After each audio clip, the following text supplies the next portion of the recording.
And then from there, Rob, if you wouldn't mind taking us through the third step prayer, please. Thank It you. would be my pleasure, Leo. Hi, everybody. I'm Rob Kay. I'm a recovered alcoholic. The third step prayer, which is on page 63 of your big book. God, I offer myself to thee, to build with me and to do with me as thou wilt. Relieve me of the bondage of self, that I may better do thy will.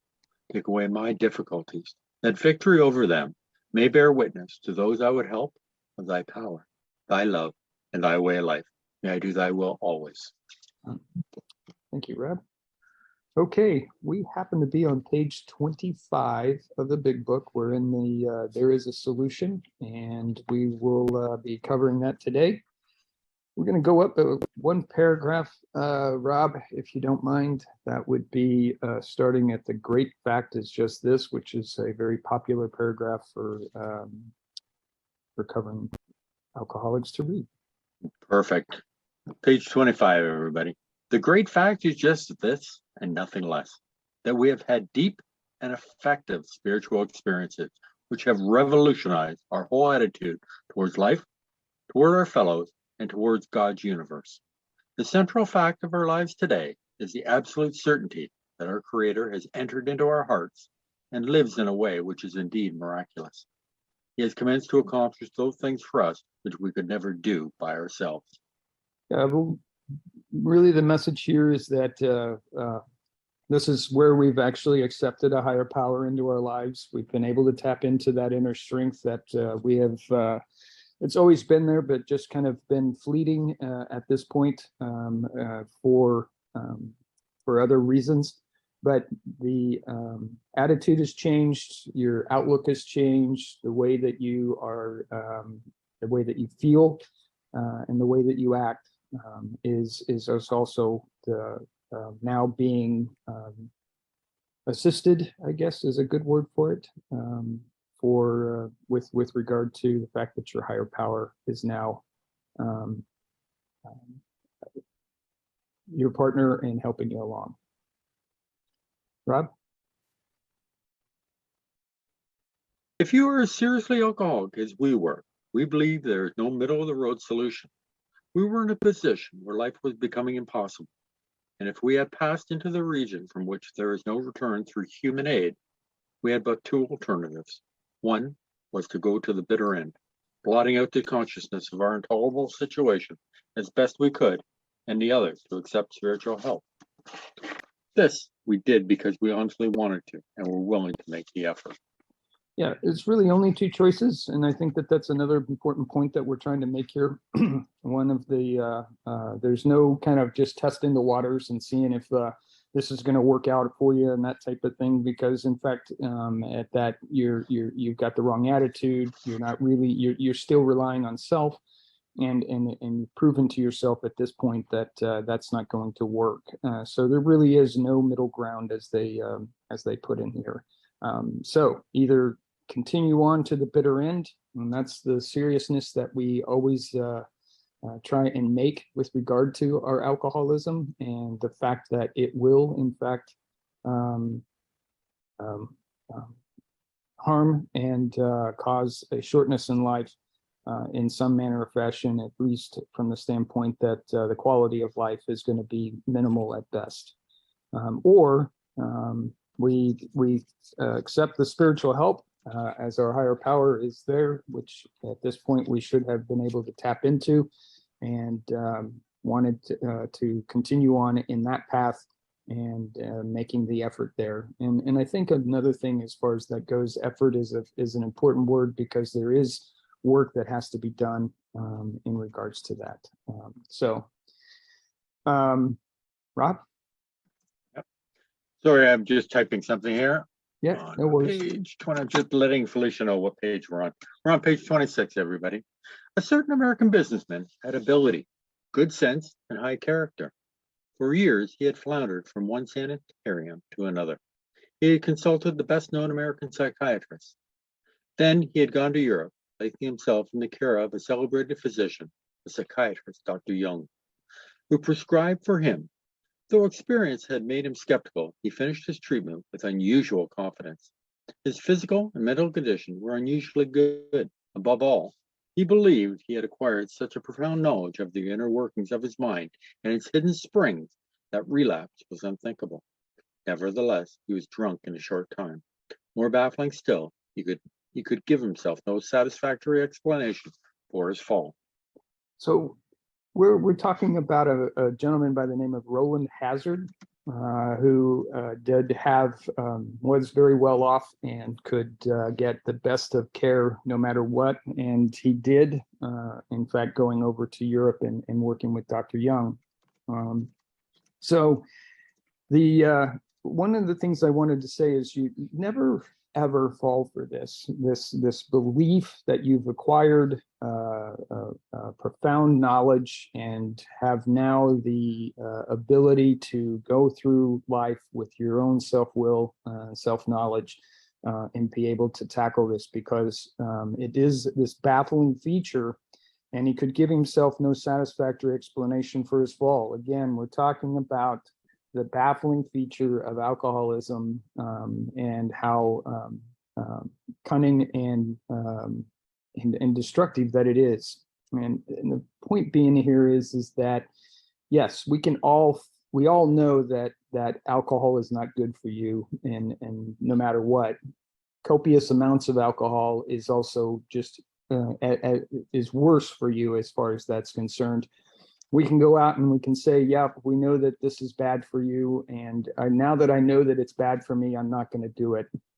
And unfortunately, it's not, it doesn't have the same effect or the same ability as it is when you touch a hot stove and decide that that's too hot. You're not going to do that again, and find yourself never touching a hot stove again, which is something that we've all experienced in some manner or fashion. This is something that continues to just attack us, and we have really no defense against it with regard to our own human power, and it's necessary to need a higher power. But in this case, Roland Hazard had gained this knowledge, and I've seen it also with some of my sponsees. They get a little bit of knowledge, they get excited, they think that they've got this thing licked, and it's in their first couple of weeks of sobriety, and they're great, and they're good to go, and they've got this, all to find themselves relapsing and wondering and shaking their heads as to why. Rob? Yeah, Roland Hazard, as you can probably imagine, came from an awful lot of money. Dr. Young was not the first psychiatrist that he wanted to go see. He wanted to go see Dr. Freud, but Dr. Freud was not taking any patients at this time. So he ended up going to see Dr. Young. Dr. Young was born in 1875, died in 1961. Swiss psychiatrist, well thought of within his field. Roland Hazard, he came from a textile family, very, very wealthy. He was a Yale graduate in the class of 1903. He was a member of the Oxford group. He was never a member of AA. He was always a member of the Oxford group. He carried the message to Evie. Evie carried the message to Bill. Bill carried the message to Dr. Bob. Thank God somebody carried the message to me. I'm sure some people have probably seen that meme that has been around, all about that. Remember, Roland thought that self-knowledge would keep him sober because he knew so much about his own mind. We saw this in Bill's story. Bill came out of treatment the first time. He thought self-knowledge would keep him sober, and it didn't. So the more we know, sometimes we are beyond human aid. And until we come to realize that, and we have to go on a different path, that's when the miracle will happen. So we've returned to this doctor whom he admired and asked him point blank why he could not recover. He wished above all things to regain self-control. He seemed quite rational and well-balanced with respect to other problems, yet he had no control whatever over alcohol. Why was this? There's a good point here. Most people, and I mean this as to almost a person, is that they have been successful in areas of their lives where they've had to make hard decisions. They've been challenged and they've overcome adversity, and with that have some level of control of their lives. They've created options for themselves. They've chose wisely, and for whatever reason, they have been able to do good. Now, a lot of that is because of their own knowledge, the experience they've gained, etc. So it's with that confuses and confounds people with regard to why it is that they can't make that, apply that same concept to alcoholism and be able to overcome it. And that is where we are right now. Fact is that Roland feels like he's been successful in so many areas of his life, and certainly he has. But why is it that he can't seem to get control of his alcoholism and his drinking? And that's where he's at right now in talking with Dr. Young. Rob? The great obsession of every alcoholic is that they will be able to control and enjoy their drinking. When I tried to control my drinking, I didn't enjoy it. And when I was enjoying it, I couldn't control the amounts that I took. Therefore, it was not a good situation. He begged the doctor to tell him the whole truth, and he got it. In the doctor's judgment, he was utterly hopeless. He could never regain his position in society, and he would have to place himself under lock and key or hire a bodyguard if he expected to live long. That was a great physician's opinion. And that's largely because the alcoholism has got just control of it. I mean, that's really where we are. And when people are this far gone and their alcoholism has been this far developed, it's difficult to do that without somebody watching over you, and nobody wants to live like that. Nobody wants to live in a cage and be restricted or limited in regards to where they go, what they do, and what they're exposed to. It's just no way to do this. But at this point, Dr. Young has given him the fact that this is one of the only, if not the only way he's going to be able to do this under his own self-will, self-knowledge, and self-power. Rob? And this is where the statement that you don't have alcoholism. Alcoholism has you. Alcoholism is in control. You are not in control of this. And that is the frustrating part. And this is where people get locked up for alcoholic insanity. You know, they can't control the situation. Oh my God, how many years did I spend trying to control it? Wasting my time. It's like banging my head against a wall. You know, it just didn't seem to work. But this man still lives and is a free man. He does not need a bodyguard, nor is he confined. He can go anywhere on this earth where other free men may go without disaster, providing he remains willing to maintain a certain simple attitude. We'll just keep going, Rob. Okay, some of our alcoholic readers may think they can do without spiritual help. Let us tell you the rest of the conversation our friend had with his doctor. The doctor said, "You have the mind of a chronic alcoholic. I have never seen one single case recover where that state of mind existed to the extent that it does in you." Our friend felt as though the gates of hell had closed on him with a clang.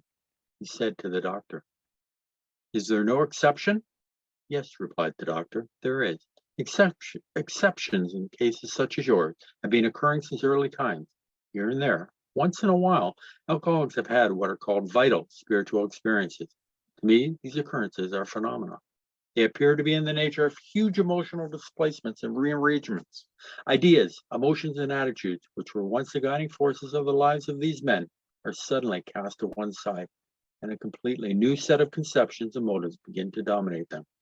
In fact, I've been trying to produce some such emotional rearrangement within you, with many individuals. The methods which I employed are successful, but I have never been successful with an alcoholic of your description."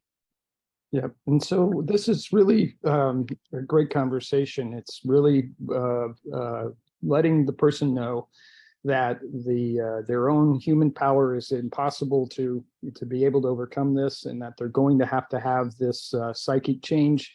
And Dr. Young calls it a phenomena, which is something that's hard to explain, but it is a vital spiritual experience, as he puts it. And it's something that's going to happen in order for them to be able to overcome alcoholism.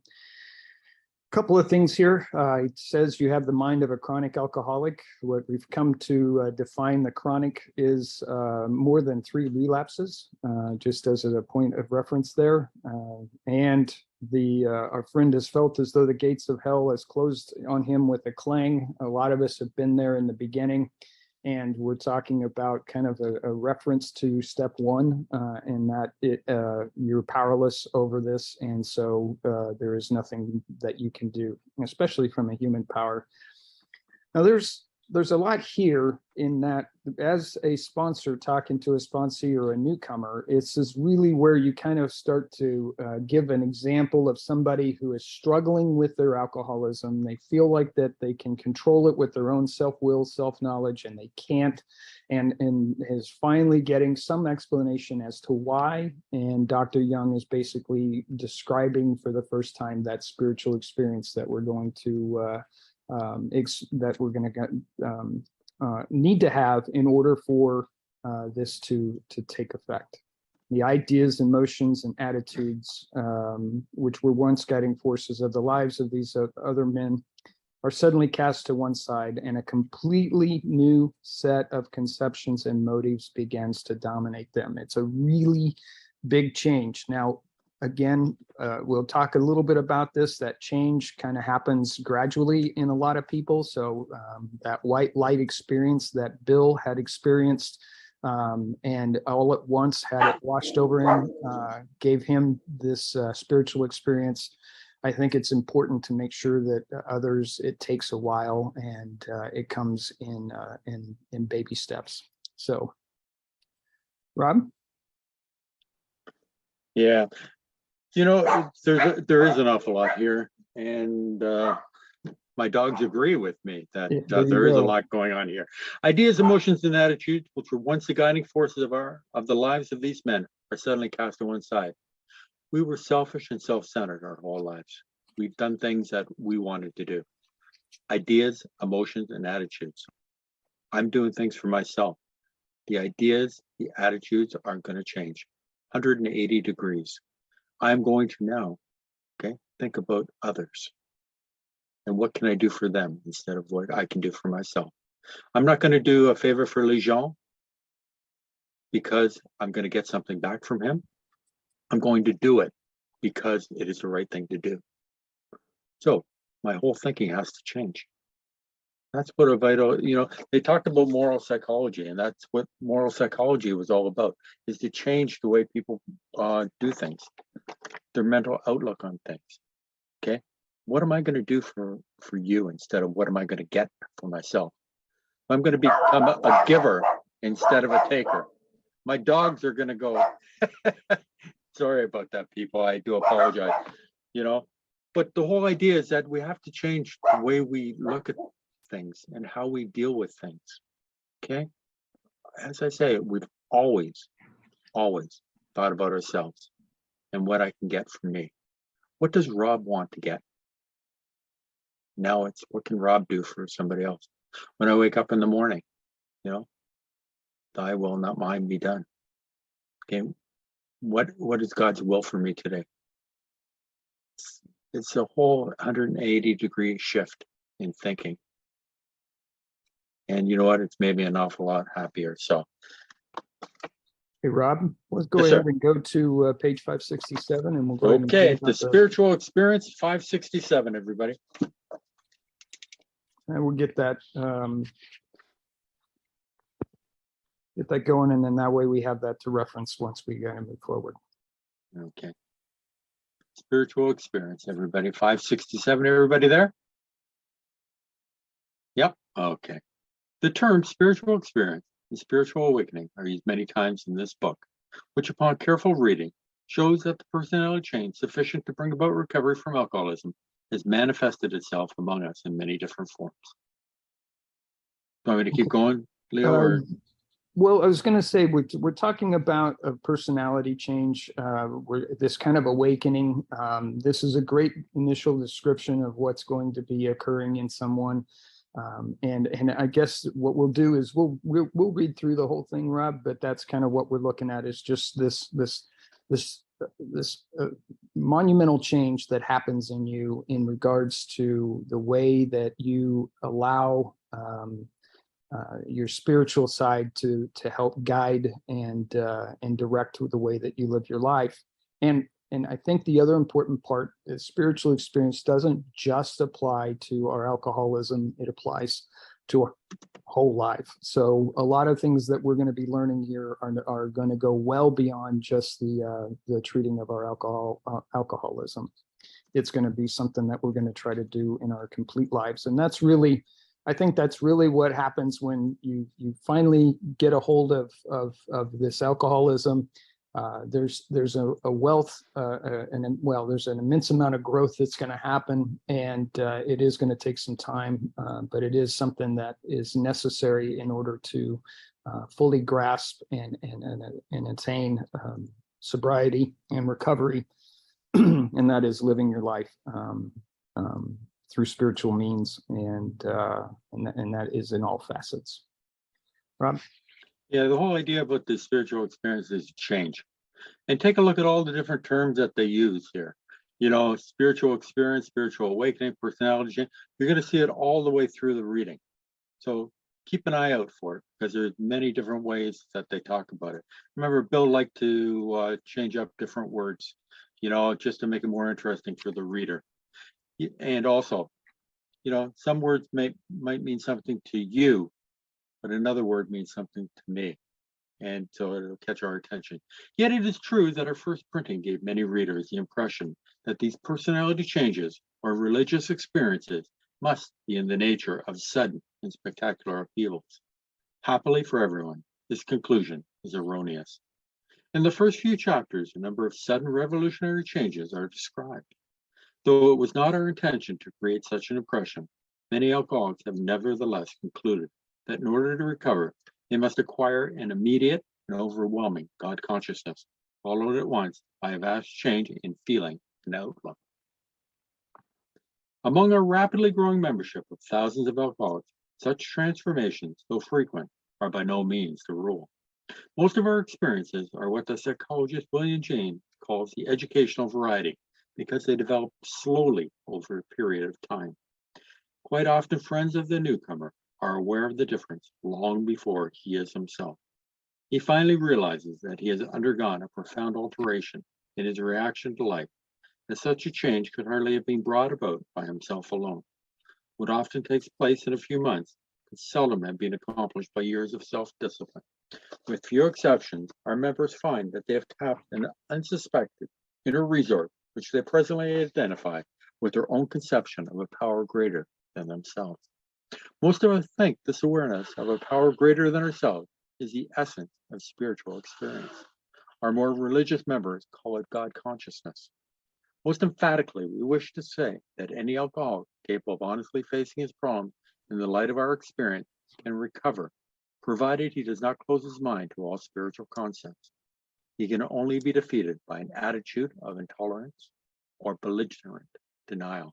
We find that no one need have difficulty with the spirituality of the program. Willingness, honesty, and open-mindedness are the essentials of recovery, but these are indispensable. There is a principle which is a bar against all information, which is proof against all arguments, and which cannot fail to keep a man in everlasting ignorance. That principle is contempt prior to investigation. Herbert Spencer. Okay, as Rob had put it here, a couple of, well, there's several places where they talk about different words to describe similar things. We're talking about personality changes in the second paragraph, religious experiences, spectacular upheavals. The next paragraph, we've got revolutionary changes, and we've got God consciousness. And then once again, there is this vast change in feeling and outlook.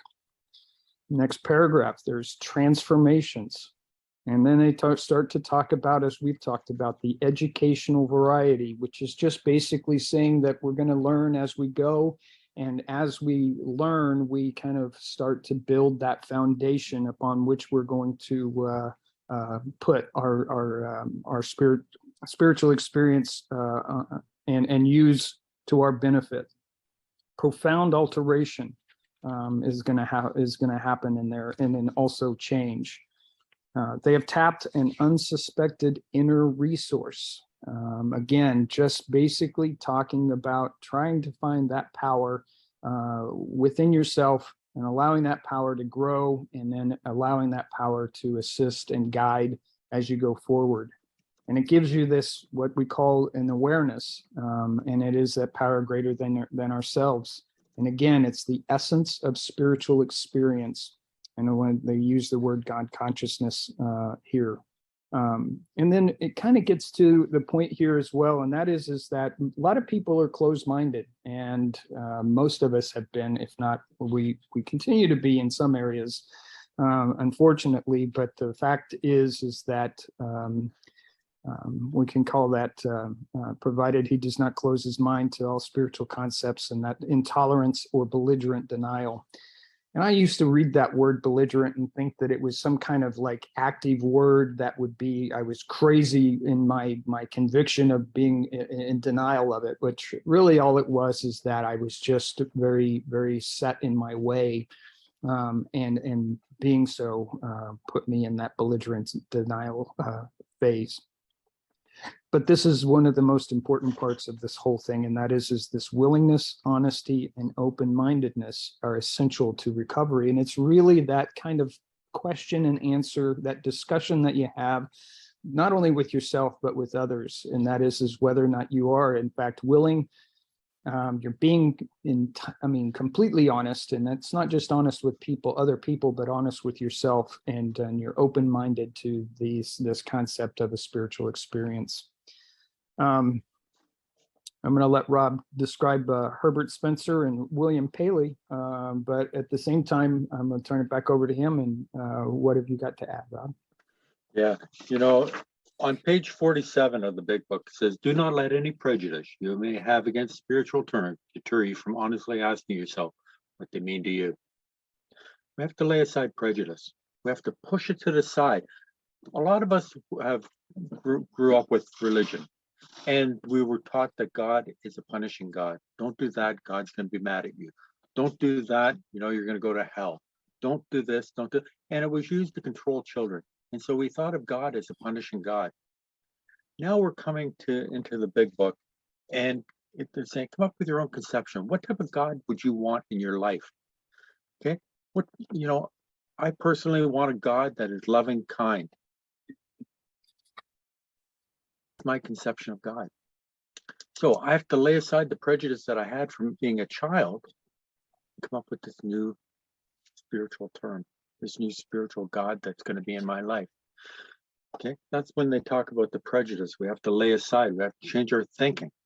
Okay, also in this story, Bill had the white light experience when he was in treatment for the third time. Okay, also Fitzmayo, when he, in one of the stories, he tumbled out of bed and realized that there is a God, a white light experience, as we call it.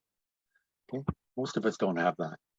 Most of us, it is a gradual progression where God comes into our life and we start to believe that God can and would if he were sought. My personal experience. Okay, I was in the fellowship for approximately 3 months. Okay, I was working at a job for many years that I absolutely hated. I hated going into work. I hated doing what I was doing. I was good at what I did, but I just didn't feel any personal satisfaction in the job. 3 months into the fellowship, I was let go. I was laid off. I walked out of the office. Normally, I would think the world is going to cave in because I'm not employable. Because who would want me? Who am I? I'm just a regular Joe. There's thousands of people that are just like me. I'm not going to be able to find a job. But no, I walked out of there going, God, I know you have something better for me lined up. Things are going to work out. I have faith in you. God, I leave it in your hands. That's when I realized that a higher power had come into my life. Before that, I didn't know. They talk about in this story about how other people will notice it in you before you notice it yourself, that you're starting to care about other people. You're thinking differently, just a little bit. Okay. We come to believe that God could and would if he was sought. It's a beautiful feeling, you know. Now, as Leo said, there is a principle which is a bar against all information, which is proof against all arguments, and which cannot fail to keep a man in everlasting ignorance. That principle is contempt prior to investigation. Here they have it written down as Herbert Spencer. Herbert Spencer was born in 1820 and died in 1903.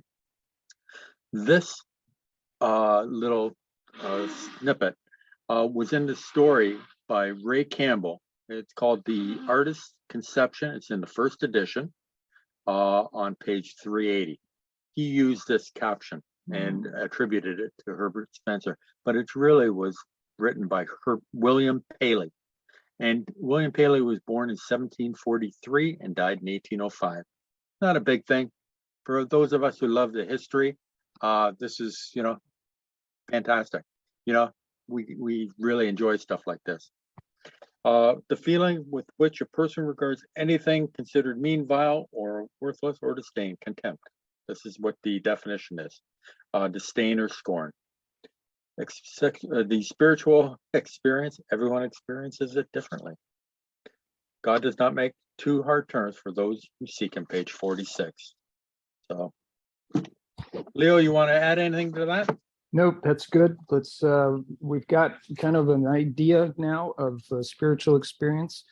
And one that I would just say is that this is a great way to kind of introduce the concept to others, especially newcomers and sponsees.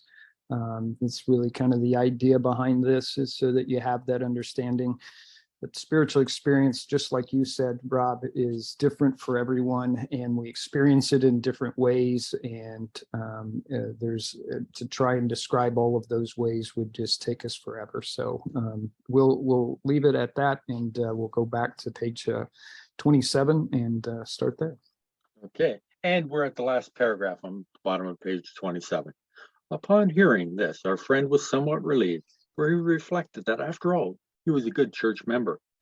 This hope, however, was destroyed by the doctors telling him that while his religious convictions were very good, in his case, they did not spell the necessary vital spiritual experience.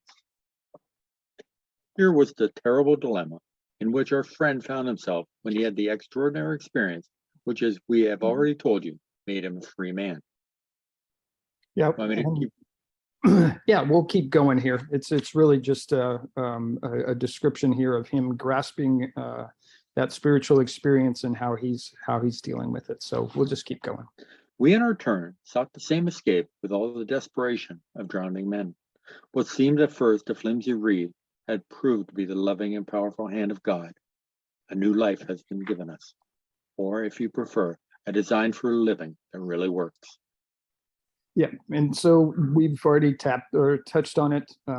It's what seemed at first a flimsy reed has proved to be the loving and powerful hand of God. And I think it's important here when we talk about a flimsy reed, we're talking about a blade of grass and not just a loose reed of a book or something like that, which I think in the very beginning, I actually, as I was skimming over this book, I interpreted wrong. But a design for living in all our affairs. And that's really what I think is important here with regard to the spiritual experience and how to really properly apply it and live through it. So I think that's part of the message that we want to put in out there. Yeah, the huge message is that it's not it doesn't say a design for living sober. It's a design for living, in all our affairs. That's why they talk about this book is great for people, everybody, because it's a question of setting aside the prejudice that we had, setting aside everything, coming up with a new way of living where we care about other people. The distinguished American psychologist William James, in his book, Varieties of Religious Experience, indicates a multitude of ways in which men have discovered God. We have no desire to convince anyone that there is only one way by which faith can be acquired. If what we have learned and felt and seen means anything at all, it means that all of us, whatever our race, creed, or color, are the children of a living creator with whom we may form a relationship on simple and understandable terms as soon as we are willing and honest enough to try. Those having religious affiliations will find here nothing disturbing to their beliefs or ceremonies. There is no friction among us over such matters. No, and that's really just the important point here. As soon as we are willing and honest enough to try, that is that's a bigger thing than just the statement being made. As soon as we are willing and honest enough to try, it's a change in heart. It's a change in mindset. This is definitely not something you just take lightly and decide to do. You really have to have a level of conviction that is basically very honest and very open, and it does take quite an effort to achieve in regards to that. Now, when I say effort, it's not as if this is a hard concept. It's just that it's one of acceptance and that willingness and honesty. You just have to be 100% in that regard, so that you can find that and find the faith that's necessary in order for this to work. Rob? Beautiful. We think it no concern of ours what religious bodies our members identify themselves with as individuals. This should be an entirely personal affair, with each one decides for himself in the light of past associations or his present choice. Not all of us join religious bodies, but most of us favor such memberships. Yeah, this isn't about religion, okay? Even though this has religious undertones in it, and that is a fact, this spiritual experience is something that is different than the religion of a church or of a body of that you use to worship. And what they're also saying here is that those that have that already go to church or have a religious following that they participate in. Others that don't have it later decide to go ahead and do that. It's just as an extension of their spiritual experience going forward, but it is not a requirement. And I think that's one of the important things that are here. It's okay. It's done by a lot, and most people do find themselves following a religious body, but it isn't a requirement to have this spiritual experience and be able to tap into this higher power. It's something much different. Rob? In the following chapter, there appears an explanation of alcoholism as we understand it, then a chapter addressed to the agnostics. Many who were once in this class are now among our members. Surprisingly enough, we find such convictions no great obstacle to our spiritual experience. Further on, clear-cut directions are given showing how we recovered. These are followed by 42 personal experiences. We'll just keep going, Rob. Okay. Each individual in a personal story describes in his own language and from his own point of view the way he established his relationship with God. These give a fair cross-section of our membership and a clear-cut idea of what has actually happened in their lives. We hope no one will consider these self-revealing accounts in bad taste. Our hope is that many alcoholic men and women desperately in need will see these pages, and we believe that it is only by fully disclosing ourselves and our problems that they will be persuaded to say, yes, I am one of them too. I must have this thing. Yeah, and this really is kind of, if you take a look at this, we're talking a little bit as part of step 3 and step 4. There is some self realization and confession that does have to happen, which is kind of going to our step 5. But certainly in this last couple of paragraphs here, we're talking of our step 4.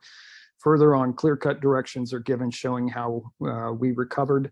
And part of that is that self-realization of who you are and what you've done, and kind of this growing self-awareness of who you're going to be. So bottom line is that this decision has been made, and this willingness is there, the openness, the honesty, which is vitally important in order to have this experience. And this really digging deep and finding this inner strength is what we're trying to get here. And we're talking about this as we understand it. So the things that we're finding out here are from the first 100 people and their experience. And so our experience should be similar, but it isn't necessarily the same. So this conviction should be at the end of all of this, no great obstacle to have that spiritual experience. You know, I loved on page XIII, it said to show other alcoholics precisely how we have recovered is the main purpose of this book. Here they're going to, on page 29, it's further on clear-cut directions. Exactly. Precisely. You know, they're going to show us. Love it. So next we go to page 30, more about alcoholism. Anything you want to start us off with on Leo? Well, there's a couple of things that I want to point out and that we're going to be watching for in this chapter, and they're rather big. First and foremost is we're talking about more about alcoholism, and as it's defined by the Big Book and AA, there are two symptoms of alcoholism. One is going to be the physical allergy, and that is that once we start drinking, we can't stop. And the second one is the malady of the mind, which is that defense against that first drink and having no defense otherwise. So those are the two symptoms. You can't stay away from that first drink, and once you've started drinking, you can't stop. So again, physical allergy, which is the inability to stop, and the malady of the mind, which is the defense against that first drink. Second thing I want to talk about are the two obsessions that we talk about as far as alcoholism is concerned. And one of them is to stop drinking and stay stopped under our own self-will and self-power. And that is one of the obsessions that many alcoholics have. And that is something that we want to get away from. The second obsession is to drink like normal people, and that we've tried and tried and tried. We just lack the ability to do this at all, and we're going to learn more about that and why in this chapter as we go forward. So those are really the two areas I wanted to talk about, the two symptoms and the two obsessions that we have as a reference, and we'll be listening up for them as we do read this chapter. Perfect. So page 30, everybody. Chapter 3, more about alcoholism. Most of us have been unwilling to admit we were real alcoholics. No person likes to think he is bodily and mentally different from his fellows. Therefore, it is not surprising that our drinking careers have been characterized by countless vain attempts to prove we could drink like other people. The idea that somehow, someday, he will control and enjoy his drinking is the great obsession of every abnormal drinker. The persistence of this illusion is astonishing. Many pursue it into the gates of insanity or death. Yeah, so we just talked about that obsession. It's one of the biggest ones there of the two, and it does. We do chase that in some cases that you don't find that inner strength, that's have that experience, spiritual experience, and and finding that, and you will follow it to your death, and many do every day. Back up at the beginning here, it says most of us have been unwilling to admit we were real alcoholics. I want to make sure that we understand that there's no real definition between an alcoholic and a real alcoholic. It's kind of like you're an alcoholic, you are an alcoholic. So this reference to being a real alcoholic is at least something that people use, and I hear people say I'm a real alcoholic. It's just really just referencing the fact that they're just saying that they are alcoholics. So this progressive disease has finally gotten a hold of you, and you finally admitted it and come to terms with the idea that you are alcoholics, such as myself. I've recovered, but I am always going to be an alcoholic, and I know that if I ever went back to drinking, that it would quickly get a hold of me and take me down a dark path and to destruction. So I know that that's waiting for me if I ever do take another drink. The good news is that I've been able to overcome it and have been able to move forward, which is the goal of all of us as alcoholics, real or otherwise. Rob? In the fellowship, there was one gentleman quite a humorous chap. And he used to say, if I could drink like normal people, I would drink every day, all day. And he was quite the humorous chap. And I used to get a kick out of that. I thought, I hope you did too. And I hope it's not in bad taste. We learned that we had to fully concede to our innermost selves that we were alcoholics. This is the first step in recovery. The delusion that we're like other people or presently may be has to be smashed. It has to be smashed. This delusion that we are like other people is actually, there's just no way that we are. That is the baffling feature of alcoholism. We don't understand why it has such a hold of us and has that kind of control over us. The fact is that it is an illusion that is that we have, and there's just no two ways about it. It has to be smashed. And when that whole sentence there, the delusion that we are like other people or presently may be, has to be smashed, couldn't be said any better. And that is a great word. You have to smash the idea that you are like other people when it comes to alcohol and drinking. You just don't have that normal, as I'll put a gene in your body. You have the abnormal gene, and that abnormal gene is what causes you to drink. And I'm saying that from my own description of this as opposed to something that's truly scientific. I'm not saying that there is a real gene in there that does this. Maybe, but it hasn't been that I know of identified. Rob? Yeah, and the whole idea is that we have to smash that idea. Nobody else can tell you that. We can explain alcoholism all we want. Is that, what? We have the analogy, the phenomenon of craving, that once I take any alcohol, whatever, into my system, I can't control the amounts. And the malady of the mind that says this time it'll be different. You can take that first drink. Nothing will happen. Come on, you're making too much of it. You know what? Until we take a look at our drinking history and our drinking careers. I love how they put it as a career, our drinking career. Until we smash that idea that we can never safely take a drink, we are always going to be in danger. Always. So the first step in recovery is admitting that we have the allergy and that we have the malady of the mind. We alcoholics are men and women who have lost the ability to control our drinking. We know that no real alcoholic ever recovers control. All of us felt at times that we were regaining control, but such intervals, usually brief, were inevitably followed by still less control, which led in time to pitiful and incomprehensible demoralization. We are convinced to a man that alcoholics of our type are in the grip of a progressive illness. Over any considerable period, we get worse, never better. Yeah, it's a great thing to kind of talk about right now, is that we are convinced to a man that alcoholics of our type, which is really just that we are alcoholics, are in the grips of a progressive illness. And it is something that does progress over time, and it progresses even if we're not drinking.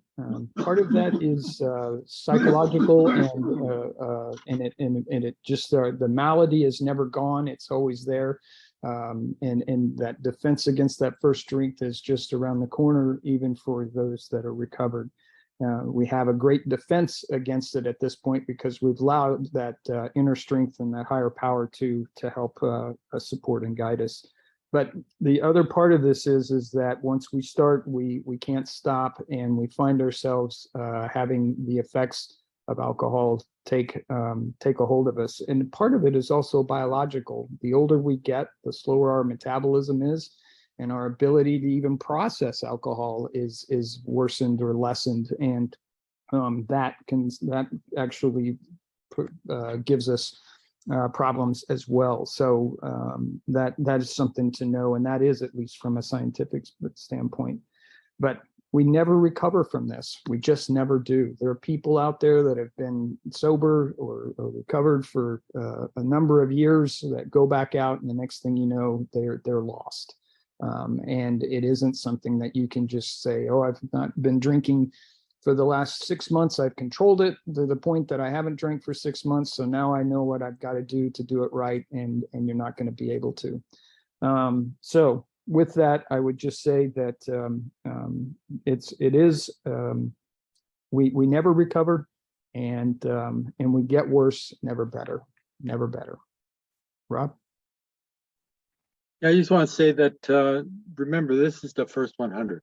This is what they have seen. We know that no real alcoholic ever recovers. That's the first 100 people that are done. All of us, all the first 100, felt the times that we were gaining control. But such intervals, usually brief, were inevitably followed by still less control. We are convinced the first 100 people, okay, to a man that alcoholics of our type are in the grip of a progressive illness. That's all these 100 people that felt the same way. It's not just Bill saying this. This is 100 people. Okay, it's a collective. That's their experience, and that's where we're getting that from. You know, their experience, what they went through. And we take a look. You know, if we follow their path, we should get their same results as they got. So, with that, Leo, it is 12:52. Do you want to bring Mr. Bill in? Yes, sir, I do. Please.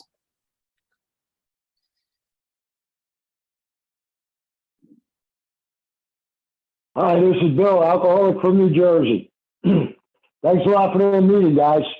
Good job here. This is a real good part of the book. I like all this stuff here they're talking about. We started off, we were talking on page 25. Let me get there. Wait a minute. And like Leo pointed out, you have two alternatives, and there's no middle ground there. It's basically we're going to die an alcoholic death, or we're going to accept spiritual help. There is no way in the middle. It's one or the other. Alcoholics can't do things halfway. We're all or nothing people. Basically, that's what it's telling us. Then we talked about Roland Hazard.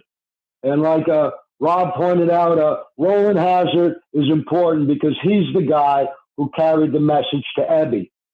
And without Ebby, Bill would have never got the message. And without Bill, the rest of us would have never got the message. So that's why Roland is important. Roland was never actually in AA himself, but he's the guy who helped Ebby, and then it just followed suit down the line, and that's what happened.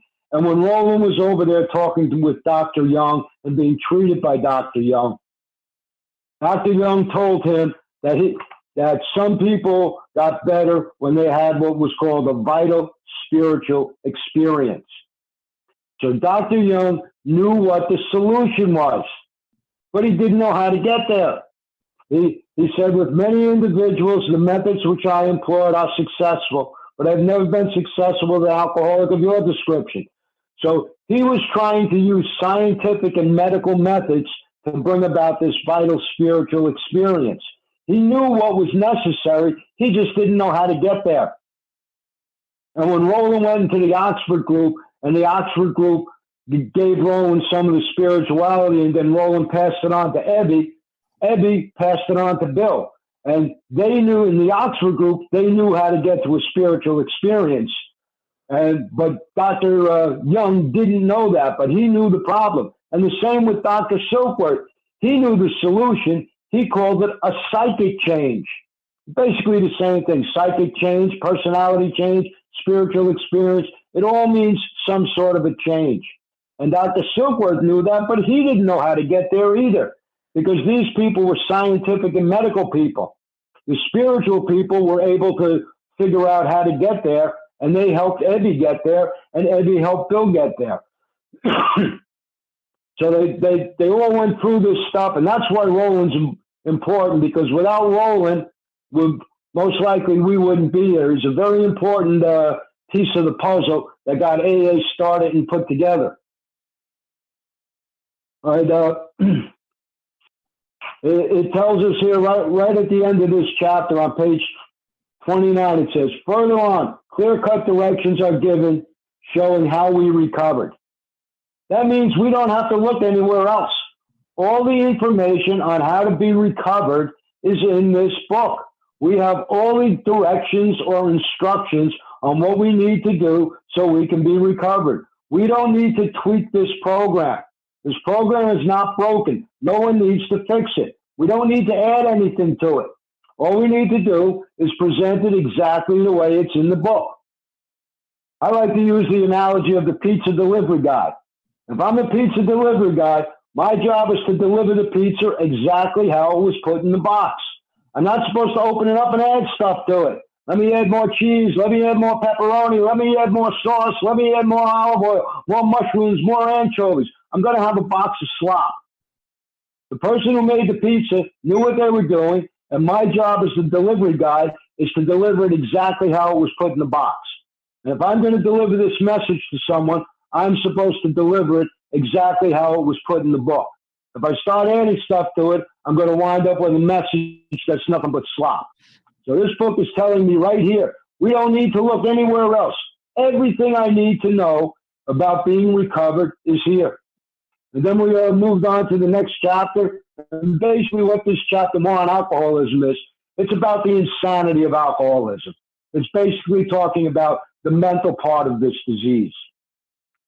And if you want to call it illusions or obsessions or illusion or insanity, they all pretty much mean the same thing in the context of the book. Basically what he's doing is he's saying something in our mind short circuits and makes us drink when we don't want to drink. And it's going to, as it goes into here and talks about some of the little stories in here, you can see how that comes about. And the second paragraph in here is the instructions for doing step one. We learned that we had to fully concede to our innermost selves that we were alcoholics. That means I have to admit or accept that I'm an alcoholic. That's how I do step one. If I don't accept I'm an alcoholic or I can't admit I'm an alcoholic, I have not done step one. And if I don't do step one, I'm going to have a hard time doing 2 or 3 or any of the rest of the steps.